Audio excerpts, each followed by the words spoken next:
Hello, എല്ലാവർക്കും ബയോസിൻ്റെ പുതിയ ക്ലാസ്സിലേക്ക് സ്വാഗതം. ഈ കഴിഞ്ഞ +1 ബയോളജിയുടെ മോഡൽ എക്സാമിൽ ബോട്ടണിയിൽ ഒരു ക്വസ്റ്റ്യൻ ഉണ്ടായിരുന്നു. The fusion between a large non motile female gamete and small motile male gamete is called dash. അതിൻ്റെ ആൻസർ ഊഗ്യാമസ് അല്ലെങ്കിൽ ഊഗമിയായിരുന്നു. ആൽഗയൊക്കെ നമ്മൾ പഠിക്കുമ്പോൾ ഏറ്റവും കൂടുതൽ നമ്മൾ ഇമ്പോർട്ടൻസ് നൽകുന്നത് അതിൻ്റെ അകത്തുള്ള ബോക്സിലെ കണ്ടൻറ്റുകൾക്കും എക്കണോമിക് ഇമ്പോർട്ടൻസും കുറച്ച് കാര്യങ്ങൾക്കുമായിരിക്കും ഏറ്റവും കൂടുതൽ ഇമ്പോർട്ടൻസ് നൽകി പഠിക്കുന്നത്. എന്നാൽ അധികം ശ്രദ്ധിക്കാതെ പോയ ഒരു ഏരിയ ആയിരുന്നു ഈ സെക്ഷൽ റീപ്രൊഡക്ഷൻ. അതിൽ നിന്നുമാണ് ഇങ്ങനൊരു ക്വസ്റ്റ്യൻ ചോദിച്ചിരിക്കുന്നത്. ഇനി നമ്മൾ പഠിക്കുമ്പോൾ ഇതേപോലുള്ള ഏരിയകൾ വ്യക്തമായി പഠിച്ചു തന്നെ പോകണം. ഇങ്ങനൊരു ക്വസ്റ്റ്യൻ മോഡൽ എക്സാമിന് ചോദിച്ചിട്ടുണ്ടെങ്കിൽ അതിൻ്റെ ബാലൻസ് ഭാഗത്തു നിന്നും ക്വസ്റ്റ്യൻ പ്രതീക്ഷിക്കാം. അതുകൊണ്ട് തന്നെ ഇന്നത്തെ ക്ലാസ്സിൽ സെക്ഷൽ റീപ്രൊഡക്ഷൻ ആൽഗയാണ് ഡിസ്കസ് ചെയ്യുന്നത്.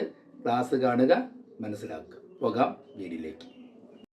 സെക്ഷൽ റീപ്രൊഡക്ഷൻ ആൽഗകളിലും ചില അക്വാട്ടിക് ഫംഗസുകളും, അതായത് ഫൈക്കോമൈസറ്റ്സ് പോലുള്ള aquatic ഫംഗസുകളിലും sexual reproduction 3 തരത്തിലാകാം: isogamy, അനൈസോഗമി and ഊഗമി. ആദ്യത്തെ ചിത്രം നോക്കുക. ആദ്യം കൊടുത്തിരിക്കുന്ന 2 ഗ്യാമെറ്റും ഒരേപോലെയാണ്. സൈസിലും ഷേപ്പിലും എല്ലാം ഒരുപോലെ ഇരിക്കുന്ന ഇത്തരം ഗ്യാമെറ്റുകളെ മെയിലെന്നോ ഫീമെയിലെന്നോ തിരിച്ചറിയാൻ കഴിയില്ല. അതുകൊണ്ടാണ് +- എന്ന സിമ്പൽ കൊടുത്തിരിക്കുന്നത്. ആദ്യത്തെ ചിത്രം നോക്കുക. 2 ഗ്യാമെറ്റും ഒരുപോലെ മോട്ടൈലാണ്, ഒരേ സൈസാണ്. എന്നാൽ രണ്ടാമത്തെ ചിത്രത്തിലോ രണ്ടും ഒരേ സൈസാണ്, പക്ഷേ നോൺ മോട്ടൈലാണ്.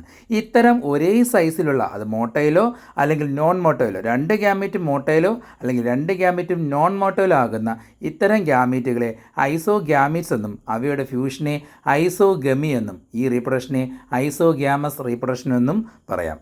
ഇനി അതിൻ്റെ എക്സാമ്പിൾ ഒന്ന് ശ്രദ്ധിക്കുക. ആദ്യത്തത് 2 ഗ്യാമീറ്റും both are motile and same size. Example ഓർത്തിരിക്കുക, യൂളോത്രിക്സ്. യൂളോത്രിക്സ് ആൽഗയുടെ ഗ്യാമീറ്റിൻ്റെ പ്രത്യേകത both are same size and motile. എന്നാൽ സ്പൈറോഗൈറയിലാണെങ്കിലോ രണ്ടും സെയിം സൈസാണ്, ബട്ട് നോൺ മോട്ടൈൽ ആയിരിക്കും. മൂന്നാമത്തെ ചിത്രം നോക്കുക. അനൈസോഗ്യാമസ്. എന്താണ് പ്രത്യേകത? 2 ഗ്യാമീറ്റും സൈസിൽ വ്യത്യാസവും രണ്ടും മോട്ടൈലുമാണ്. Both the gametes are motile and differ in size ആണെങ്കിൽ അത്തരം ഗ്യാമീറ്റുകളെ അനൈസോഗ്യാമീറ്റ്സ് എന്നും അവയുടെ ഫ്യൂഷനെ അനൈസോഗമി എന്നും ആ റീപ്രൊഡക്ഷനെ അനൈസോഗ്യാമസ് റീപ്രൊഡക്ഷൻ എന്നും പറയാം. എക്സാമ്പിൾ ഓർത്തിരിക്കുക, യുഡോറിന എന്ന ആൽഗെ. ഇവിടെ നമുക്ക് മെയിൽ ഫീമെയിൽ എന്ന ഗ്യാമറ്റിനെ വേർതിരിച്ച് കാണാൻ കഴിയും. കാരണം ഇവിടെ ഫീമെയിൽ ഗ്യാമറ്റ് ലാർജും മെയിൽ ഗ്യാമറ്റ് സ്മാളുമായിരിക്കും, but they are motile. Both are motile. മൂന്നാമത്തത് ഊഗമി. ഹയർ പ്ലാന്റ്സിലും അനിമൽസിലും എസ്പെഷ്യലി ഹ്യൂമനിൽ ഉൾപ്പെടെ നടക്കുന്ന സെക്ഷൽ റീപ്രൊഡക്ഷൻ ഊഗ്യാമസ് ആണ്. അതിനർത്ഥം ഫീമെയിൽ ഗ്യാമറ്റ് ലാർജ് നോൺ മോട്ടൈലും മെയിൽ ഗ്യാമറ്റ് സ്മാൾ മോട്ടൈലുമായിരിക്കും. ഇത്തരം ഗ്യാമറ്റുകളുടെ ഫ്യൂഷനെയാണ് ഊഗമി എന്ന് പറയുന്നത്. ഈ റീപ്രൊഡക്ഷനെ ഊഗ്യാമസ് എന്നും പറയാം. എക്സാമ്പിൾ ആൽഗയുടെ കേസാണെങ്കിൽ ഫ്യൂക്കസും വോൾവോക്സും ഓർത്തിരിക്കുക. ഇതേ റീപ്രൊഡക്ഷൻ മെക്കാനിസം തന്നെയാണ് ലോവർ ഫംഗസുകളായ ഫൈക്കോമെറ്റ്സിലും കാണപ്പെടുന്നത്. ഐസോഗമി, അനൈസോഗമി, ഊഗമി കാണപ്പെടുന്നത്. സെക്ഷൽ റീപ്രൊഡക്ഷൻ ആൽഗെ എന്ന പോർഷൻ മനസ്സിലായോ?